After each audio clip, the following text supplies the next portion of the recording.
Coucou.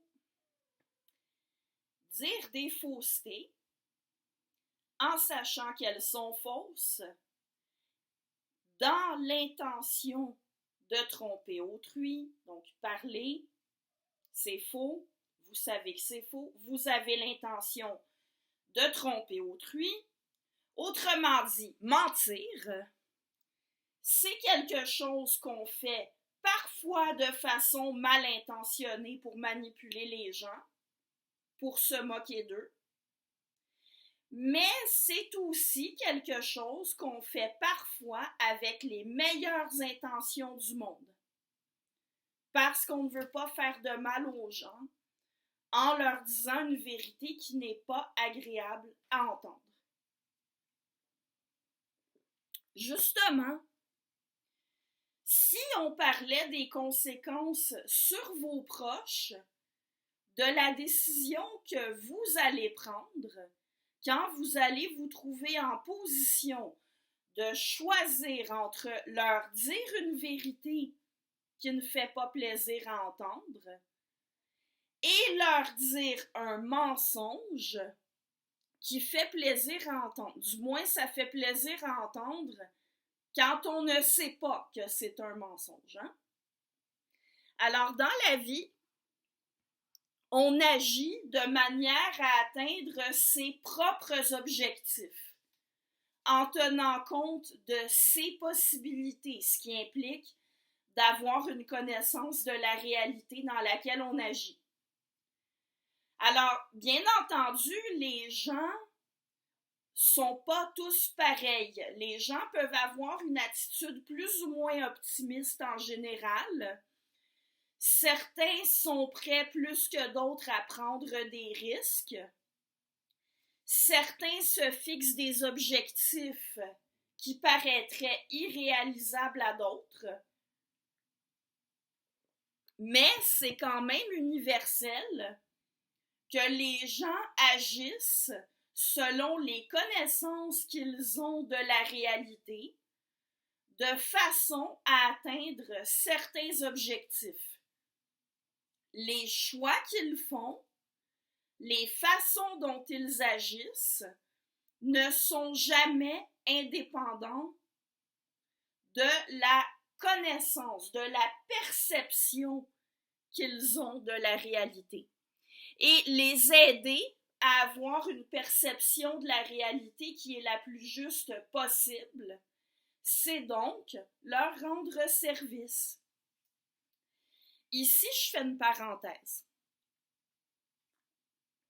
Certains objectent à ça que c'est un manque d'humilité de s'imaginer qu'on sait tout, qu'on a la vérité, et qu'il nous revient de faire voir cette vérité aux autres. Mais attendez, c'est une objection fallacieuse. S'engager envers soi et envers les autres à dire honnêtement ce qu'on pense n'est pas incompatible avec la conscience qu'on n'est pas infaillible. Notez que même si votre opinion n'est pas garante d'une perception parfaitement exacte de toute la réalité, votre opinion fait quand même partie de la réalité. Si vous êtes toujours honnête avec les autres, à défaut de leur faire connaître entièrement la réalité telle qu'elle est objectivement, vos interlocuteurs savent au moins ce qu'est réellement votre opinion. Vous savez, quand je dis que dire la vérité, c'est rendre service, ça me fait toujours penser à une anecdote de mon enfance. J'ai 2 grands frères, beaucoup plus âgés que moi, et quand j'étais fillette, il est arrivé un incident avec un des deux qui m'est revenu à l'esprit en lisant la ligne de Sam Harris, un passage où Harris propose une solution quand un enfant vous montre un dessin qu'il a fait et qui vous demande si c'est beau et qu'en fait, ce ne l'est pas vraiment, de demander à l'enfant ce que ça représente et de lui donner des conseils pour que ce soit plus ressemblant, pour que ce soit plus beau. Alors, l'anecdote qui me revient à l'esprit quand je lis ce passage-là du livre, c'est la fois où j'avais fait une couronne en papier et j'avais demandé à un de mes grands frères s'il la trouvait belle. Avec le peu de précautions typiques qu'on peut attendre d'un jeune garçon qui parle à sa petite sœur, ben il m'a dit non, et très sèchement. Bien entendu, la fillette que j'étais a hurlé, pleuré, et je crois me souvenir que ma mère a fait un reproche à mon frère, à quoi il a répondu « Ben, elle me demande mon avis, je lui réponds. » Sauf qu'après, savez-vous ce qu'il a fait, mon frère? Il m'a expliqué pourquoi la couronne n'était pas jolie. Et il m'a montré comment en faire une comme il faut. C'était la meilleure chose à faire. Plutôt que de faire croire à un enfant que tout ce qu'il fait est magnifique, il vaut mieux lui apprendre à faire mieux. Bon, je recommande pas forcément d'imiter mon frère jusqu'au bout. Notez que c'était un jeune ado à l'époque, là, mais il n'est pas question de dire à un enfant « Non, c'est laid ». Mais, justement, vous pouvez avoir une réaction semblable à ce que propose Samra Harris. Aider l'enfant, lui donner des conseils pour faire mieux. Et vous savez, ça me fait penser à une autre anecdote de mon enfance. Une fois, je venais de finir, je ne sais plus trop quel bricolage ou dessin. C'est surtout ce qui est arrivé quand j'ai demandé à mon père s'il le trouvait beau, dont je me souviens. Il a répondu oui distraitement, sans même regarder ce que je lui montrais. Oh, mon père, il m'a entendu crier cette fois-là. Et si je criais, ce n'était pas simplement parce que mon père n'avait pas regardé à ce moment-là. J'étais un petit bout de chou. Et je venais de conclure que mon père me disait toujours que ce que je fais, c'est beau, sans se soucier de si ce l'était vraiment. Je venais de comprendre que je ne pouvais pas me fier à la vie qu'il me donnait et qu'en plus, il me mentait. J'en profite pour vous dire, les enfants, ils sont souvent plus vite qu'on s'imagine. On l'oublie en devenant adulte, mais souvenez-vous-en. Et d'ailleurs, ça peut vous paraître insignifiant, des histoires de fillettes comme ça, mais est-ce que c'est fondamentalement différent de la vie d'adulte? J'ai déjà parlé du cas où quelqu'un essaie un vêtement qui ne lui va pas bien. Probablement que la personne souhaite bien paraître. Et si elle prend la peine de demander si elle paraît bien, là, vous avez quand même un indice très fort qu'elle souhaite bien paraître.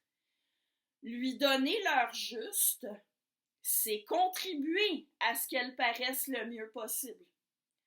Lui mentir, c'est possiblement l'amener à faire dur, comme on dit en bon québécois. Et la personne, elle ne veut pas faire dur. Rendez-lui service.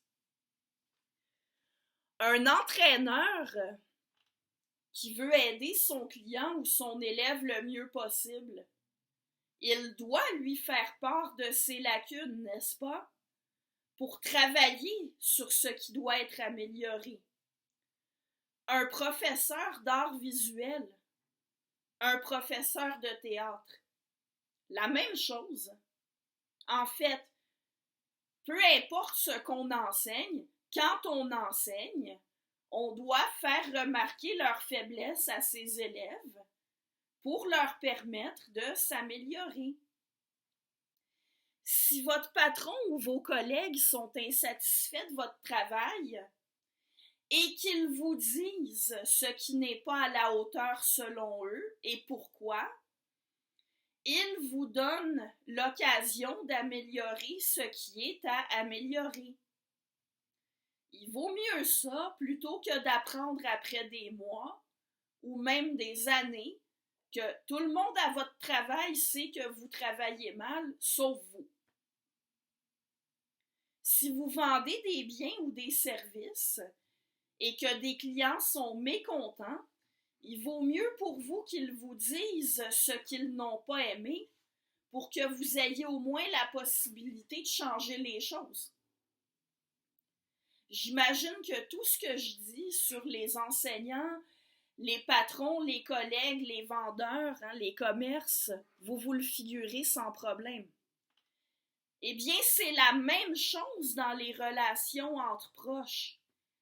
Laisser savoir la vérité à vos proches, c'est leur donner l'occasion de prendre des décisions qui peuvent les aider à surmonter leurs faiblesses, à corriger leurs défauts, à s'ajuster aux situations qui les peinent, qui les désavantagent, pour néanmoins en tirer le meilleur pour eux.